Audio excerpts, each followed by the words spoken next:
Et nous sommes partis pour les Vierges, pour ce tirage express du mois d'avril 2023. Vierge, signe solaire, lunaire, ascendant. Je vous invite à regarder vos 3 signes pour avoir peut-être un petit peu plus de précision. Allez, on y va pour vous les Vierges. Évidemment, tu défonces tout. Bon, bah écoutez, c'est plutôt cool pour ce mois d'avril. Ouais, vous avez cette envie d'apprendre et on voit que vous y allez parce qu'il y a un besoin de changer, il y a un besoin de bouger. Il y a vraiment cette notion-là et honnêtement, ouais, sort de l'ombre. De toute façon, on vous invite à y aller. Donc, c'est vraiment ce côté... ce côté où, en tous les cas, pour ce mois d'avril, ce que vous faites, en fait, ça marche, de toute façon.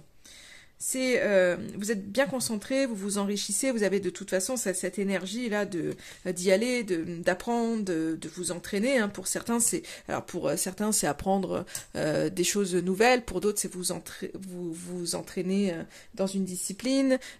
Pour certains, c'est en tous les cas vous enrichir de beaucoup de choses. Mais après, ça peut être de la vie au quotidien, vous enrichir par je sais pas, simplement par des lectures, par des discussions avec les autres. En fait, vous enrichir de tout. Vous êtes vraiment dans cet état d'esprit d'ouverture en fait au monde et vous avez vraiment envie d'y aller. Donc là on voit que vous avez un peu ce côté, vous êtes en pleine transformation, vous avez besoin de vous renouveler, vous avez besoin, c'est comme si un petit peu vous avez cette notion où vous ouvrez au monde et vous avez besoin de vous réévaluer, de bouger, de transformer, de changer, de voir un petit peu où vous en êtes. On voit vraiment qu'il y a ce besoin d'enrichissement, ce besoin de voir peut-être les choses autrement, et c'est pour ça qu'il y a cette ouverture au monde pour pouvoir avoir de nouveaux apprentissages, de nouvelles visions des choses.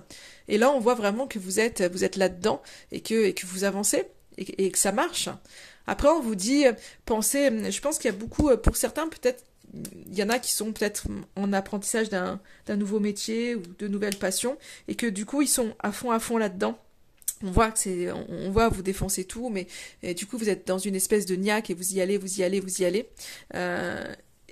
On vous conseille quand même de vous divertir, c'est-à-dire ok, il y a cette passion, il y a cette envie qui est là, mais pensez à vous amuser, pensez aussi à sortir et de ne pas rester que, pour ceux qui sont dans une formation, dans les bouquins ou autres, c'est vraiment ce côté, pensez à vous aérer aussi la tête, à vous amuser, voilà, je vais pas dire faire la bringue, mais en tous les cas, à vous défouler et de ne pas être que dans l'apprentissage, que c'est bien après de s'enrichir, d'apprendre, mais voilà, il faut aussi, vous avez besoin de ces moments de divertissement pour avoir aussi un petit peu autre chose et ne pas être que la tête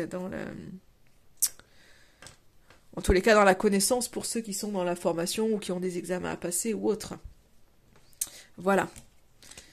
Et on vous dit, sors de l'ombre. Tu as fini par croire que tu devais te cacher. Or, il est temps pour toi de sortir de l'ombre. Montre ce que tu as de meilleur, d'unique. Fais-nous confiance, tu peux te lancer. Nous sommes avec toi. Déploie tes ailes, c'est la condition première si tu espères t'envoler. Et tu verras, une fois que tu auras goûté la saveur du soleil sur ta peau, tu comprendras que tu es né pour cela, que tu ne t'es jamais senti plus libre et que le reste n'était que mensonge. Donc il y a vraiment cette notion de, ouais, évidemment, tu défonces tout, sors de l'ombre parce que vraiment, voilà, et confiance parce que en fait, ce que vous faites, les vierges, c'est ok, ça match, ça marche, ça le fait, donc allez-y, montrez-vous parce que vous avez des choses à montrer, donc cette ouverture au monde, elle est là justement pour que vous puissiez aussi éclairer les autres. Voilà pour vous les vierges.